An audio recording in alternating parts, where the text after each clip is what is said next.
Hola, em, soy María Eugenia Valdés y estas pláticas tienen el fin, el propósito de ser útiles para las personas que están interesadas en la política con fines teóricos o prácticos. Y bueno, miren, yo fui profesora muchos años de ciencia política, procesos políticos, en la Universidad Autónoma Metropolitana en Iztapalapa, Ciudad de México, y soy miembro del Sistema Nacional de Investigadores de México. Empezamos con este tema, es la segunda plática de este bloque, que tiene como razón principal explicar cómo se forma la opinión pública. Giovanni Sartori, en su libro que es La democracia, define a la opinión pública como un conjunto de estados mentales difundidos que actúan con flujos de información y describe tres modalidades que tienen los procesos de formación de la opinión pública. Uno, por descenso en cascada de arriba a abajo. Dos, por una ebullición desde la base hacia arriba, que también se llama bubbling up en inglés. Y tres, por la identificación con grupos de referencia. El primero es el modelo de cascada, que tiene cinco embalses o represas. Imaginen hasta arriba, en una montaña, que sale agua, pero en lugar de agua son ideas, son esos estados mentales de los que habla Sartori. Eh, Hay una represa muy pequeña que está constituida por las ideas de las élites económicas y sociales. Por eso es muy pequeña, porque son pocos, son élites. En la segunda, que es un poco más grande, están las ideas políticas de las élites políticas y de gobierno que se forman a partir de la primera represa, porque no caben en la primera, entonces caen en la segunda. La tercera es muy amplia y muy importante, porque ahí se establece una red de comunicación masiva que procesa y difunde todas estas ideas de, que luego llegan a la cuarta represa, donde se hallan los líderes de opinión a nivel local, que pueden ser desde de distintos sectores sociales. Y para por último, en la última represa, que es ya muy grande, es la mayor, y está formada por el demos, por el público, por la masa. El modelo de abajo hacia arriba, que es el segundo modelo, que también se llama bubbling up o ebullición que sube, surge de manera inesperada, imprevista e indeseable para quienes están en los estratos superiores, y comienza por rumores y estallidos y se convierte en una opinión pública que emerge auténticamente y se impone desde abajo. No se me ocurre mejor ejemplo de este tipo de modelo, que es difícil que se imponga como opinión pública mayoritaria, pero que llega a constituirse como tal, que las ideas del movimiento indígena que en México empezaron a formarse desde 1992 con motivo de los 500 años del, del, pues de la conquista, le llamaban descubrimiento, pero en realidad de la invasión de América, ¿no? Y entonces se fueron enarboleadas por el movimiento zapatista, el Ejército Zapatista de Liberación Nacional, y se impusieron, fue un ejemplo de este modelo. La tercera modalidad de formación de opinión pública es aquella que deriva de la identificación de los individuos con sus grupos de referencia. Y vale la pena que nos detengamos en eso de qué son los grupos de referencia.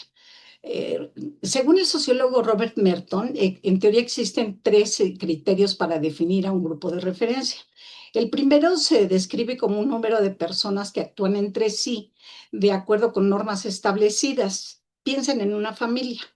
El segundo es que las personas que actúan entre sí se definan como miembros de ese grupo, es decir, que tengan expectativas normadas como formas de interacción que son moralmente obligatorias para ellos y para los demás miembros, pero no para los que son vistos como extraños al grupo. Y el tercer criterio es que las personas en interacción sean definidas por otras dentro y fuera del grupo como pertenecientes al grupo. Estos grupos de referencia son muy importantes y se ubican como grupos de referencia a la familia, a los coetáneos o las personas que comparten el mismo rango de edad, compañeros de trabajo y aquellos con quienes se comparte eventualmente una identificación de tipo partidista o religiosa, de clase, étnica u otras. Según Giovanni Sartori, que yo cito mucho en este bloque en general, pero en este en particular, el yo es un yo del grupo. Y lo cito mucho porque ha escrito sobre esto desde el punto de vista de la política, no de la comunicación en general, sino como de la política. Entonces, según él, el yo es un yo de grupo que se integra en los grupos y con los grupos, que son los que instituyen sus puntos de referencia. Pueden tener una influencia tan grande que para este autor las dos principales fuentes de donde provienen las opiniones políticas de las personas son los mensajes informativos de los medios y también los grupos de referencia con los cuales se identifican las personas. El proceso en que se construye la opinión de los ciudadanos es particularmente relevante en las democracias contemporáneas. En ellas, diversas fuerzas políticas compiten abiertamente por lograr que la opinión mayoritaria las favorezca para obtener el poder y para ejercerlo. Y para que tal competencia se dé sobre bases de equidad, es fundamental que se garantice que la formación de una opinión pública realmente autónoma. El modelo de de este tercer modelo de los grupos de referencia, entonces, junto con el, con, o sea, son muy importantes los grupos de referencia y los medios de comunicación que serían fundamentales. De hecho, serían claves para que la gente opine como opina. La mayoría. Giovanni Sartori sostiene que no se trata de lo mismo cuando una opinión se encuentra diseminada entre el público que una opinión que el público se ha formado por sí mismo. Él afirma que en el primer caso es una opinión hecha pública, pero no del público, mientras que en el segundo caso el público es el sujeto y sus opiniones son suyas, no impuestas por nadie.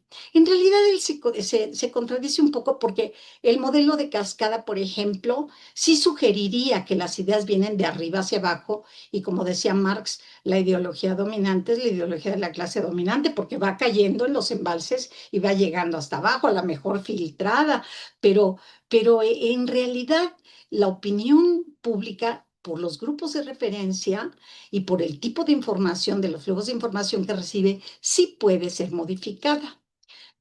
Como politólogo a Sartori le interesaba mucho esto de que hubiera autonomía y libertad en la formación de la opinión pública, para que no se pudiera dar la posibilidad de que se transformara la opinión pública en una mera máquina de asentimiento y se le quitaran todas las nociones de autonomía, autosuficiencia, libertad e independencia a causa del uso dado a los medios de comunicación de masas por los regímenes totalitarios en el siglo XX. Acuérdense de Goebbels, ¿no? Que decía que repetir mucho una mentira la convertía en verdad y que manipularon muchísimo la información durante el nazismo.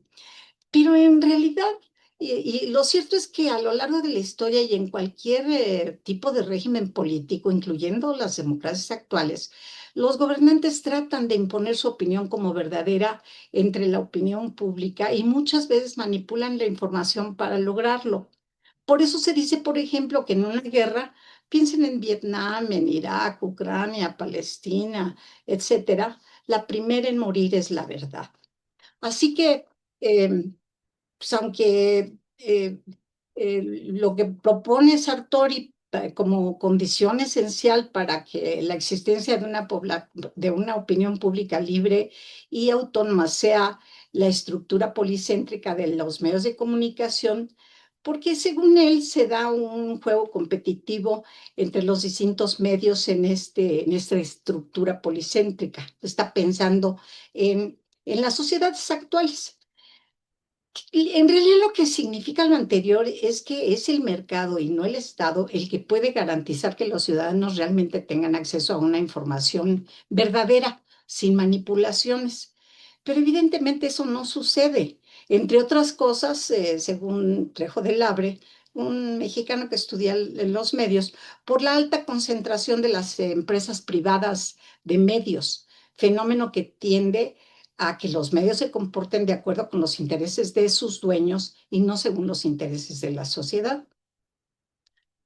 Abundando en este tema, el profesor del brasileño Benicio A. de Lima señala que la idea de que las instituciones de medios en los regímenes democráticos son autónomas debido a que están en manos privadas y por ello sirven a los intereses, la conveniencia y las necesidades del público, ignora el poder de los propietarios de las empresas de medios sobre sus empleados, incluidos periodistas, comentaristas o analistas o artistas incluso.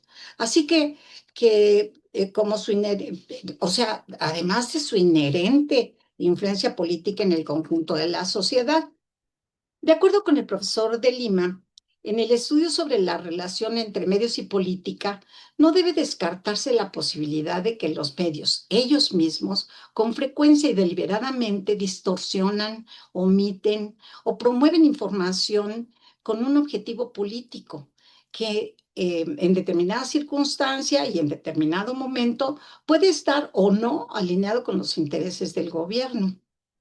La conclusión es que, excepto en aquellos regímenes en los que se suprime la libertad de expresión y los medios son propiedad del Estado, en cualquier tipo de régimen en el que existan empresas privadas dedicadas a la comunicación, sus propietarios pueden formar grupos de presión para defender sus intereses frente a los gobernantes y utilizar a los medios que controlan con el fin de influir en la formación de la opinión pública.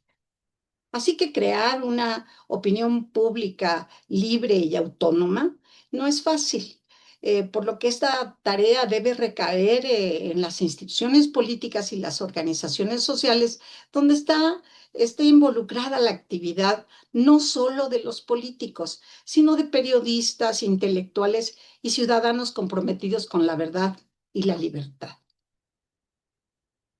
Es un tema que a mí francamente me parece muy interesante y todavía nos falta, porque aquí hablamos en medios en general, pero los medios han tenido una revolución por las nuevas tecnologías de la información y entonces se va a poner más interesante nuestra plática. Así que muchísimas gracias, les agradezco mucho y nos vemos para la próxima plática.